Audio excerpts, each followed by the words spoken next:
ರಾತ್ರಿ ಕಿತ್ತೂರು ಪೊಲೀಸ್ ಠಾಣಾ ವ್ಯಾಪ್ತಿಯ ಚಿಕ್ಕಮಂದಿಹಳ್ಳಿ ಗ್ರಾಮದಲ್ಲಿ ಕೂಡ ಒಂದು ಕೊಲೆಯಾಗಿದೆ. ಈ ಕೊಲೆಯಲ್ಲಿ ಮೃತನಾದಂಥವನು ಮಂಜಪ್ಪ ನಾಗಪ್ಪ ಅಂತ ಹೇಳ್ಬಿಟ್ಟು ಅವನು ಕಳೆದ ಸಂಜೆ ತನ್ನ ತಾಯಿ ಜೊತೆ ಗಲಾಟೆ ಮಾಡ್ಕೊತಾ ಇದ್ದ. ಆ ಸಂದರ್ಭದಲ್ಲಿ ತಾಯಿ ಮತ್ತು ತಂದೆ ಜೊತೆ ಆ ಸಂದರ್ಭದಲ್ಲಿ ಅವರ ಅಣ್ಣ ಮತ್ತು ಅಣ್ಣ ಗುರುಬಸಪ್ಪ ಮತ್ತು ತಂದೆ ನಾಗಪ್ಪ ಸಾಕಷ್ಟು ಬುದ್ಧಿವಾದ ಹೇಳಲಿಕ್ಕೆ ಪ್ರಯತ್ನ ಮಾಡ್ತಾರೆ, ಇವರು ಕೇಳೋದಿಲ್ಲ. ಮತ್ತು ರಾತ್ರಿ ಜೋರಾಗಿ ಕುಡಿದುಕೊಂಡು ಇವರು ತಂದೆ ಮತ್ತು ತಾಯಿಗೆ ಹೊಡಿಲಿಕ್ಕೆ ಹೋಗ್ತಾರೆ. ಆ ಸಂದರ್ಭದಲ್ಲಿ ಅಲ್ಲೇ ಇದ್ದಂಥ ಅವರ ಅಣ್ಣ ಗುರುಬಸಪ್ಪ ನಾಗಪ್ಪ ಉಳ್ಳಾಗಡ್ಡಿ ಮತ್ತು ಅವರ ತಂದೆ ನಾಗಪ್ಪ ಉಳ್ಳಾಗಡ್ಡಿ ಅವನ್ನ ಕೆಳಗಡೆ ಬೀಳಿಸಿ ಅವ್ರ ಮೇಲೆ ಮಾರಣಾಂತಿಕ ಹಲ್ಲೆ ಮಾಡ್ತಾರೆ. ತದನಂತರ ಆ ವ್ಯಕ್ತಿ ಮಂಜಪ್ಪ ಉಳ್ಳಾಗಡ್ಡಿ ಅಲ್ಲೇ ಮೃತನಾಗ್ತಾನೆ.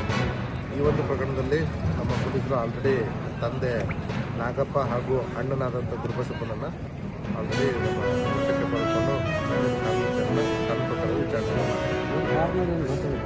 ಕಾರಣ ಇವನು ಮಂಜಪ್ಪ ಒಬ್ಬರು ಹುಡುಗಿನ ಪ್ರೀತಿಸ್ತಾ ಇದ್ದ. ಆ ವಿಚಾರವಾಗಿ ಮನೆಯಲ್ಲಿ ಮನಸ್ತಾಪ ಇತ್ತು. ಆದಾಗ್ಯೂ ಕೂಡ ಇವರು ಅವನ ಮದುವೆಯನ್ನು ನಿಶ್ಚಯ ಮಾಡಿದರು. ಈ ಮದುವೆನ ಅಟೆಂಡ್ ಮಾಡಲಿಕ್ಕೆ ಅಣ್ಣ ಗುರುಬಸಪ್ಪ ಅವನು ಇದು ಆರ್ಮಿಯಲ್ಲಿ ಕೆಲಸ ಮಾಡ್ತಾನೆ. ಅವನು ಬಂದು ತನ್ನ ಹೆಂಡತಿನ ಮದುವೆ ಮಾಡ್ತಾನೆ. 5ನೇ ತಾರೀಕು ನಮ್ಮ ಧಾರವಾಡ ಪೊಲೀಸ್ ಠಾಣೆ ಗುಡಿಕಟ್ಟೆ ಗ್ರಾಮದ ವ್ಯಾಪ್ತಿಯಲ್ಲಿ ಒಂದು ಕೊಲೆ ಪ್ರಕರಣ ಆಗಿದೆ. ಆ ಕೊಲೆ ಪ್ರಕರಣ ಆಗಿರ್ತಕ್ಕಂಥ ಬಸವರಾಜ್ ಪೂಜಾರ್ ಅನ್ನುವಂಥ ವ್ಯಕ್ತಿಯ ಗದ್ದೆಯನ್ನು ಆ ಗದ್ದೆಯಲ್ಲಿ ಒಂದು ಫಾರ್ಮ್ ಹೌಸನ್ನು ಕಟ್ತಾ ಇರ್ತಾನೆ ಬಸವರಾಜ್ ಪೂಜಾರ್ ಅನ್ನೋನು. ಇದಕ್ಕೆ ಕೆಲಸಗಾರನಾಗಿ ಬಸವರಾಜ್ ಕುಂಬಾರನನ್ನು ಇವನು ಗುಳಗುಡ್ಡ ಬಾಗಲಕೋಟೆಯನ್ನು ಬಂದಿರ್ತಾನೆ. ಇವರೆಲ್ಲರೂ ಕುಡಿದ್ಬಿಟ್ಟು ಅಲ್ಲಿರ್ತಾರೆ. ಆ ಸಂದರ್ಭದಲ್ಲಿ ಗೌಂಡಿ ಕೆಲಸ ಮಾಡಲಿಕ್ಕೆ ಬಂದಿರತಕ್ಕಂಥ ಕುಂಬಾರ್ ಇವನು ಮತ್ತು ಗದ್ದೆ ಓನರ್ ಆಗಿರ್ತಕ್ಕಂಥ ಪೂಜಾರ್ ನಡುವೆ ಮಾತಿಗೆ ಮಾತುಕೊಳ್ಳೋದು. ಆ ಒಂದು ಸೆಟ್ಟಲ್ಲಿ ಈ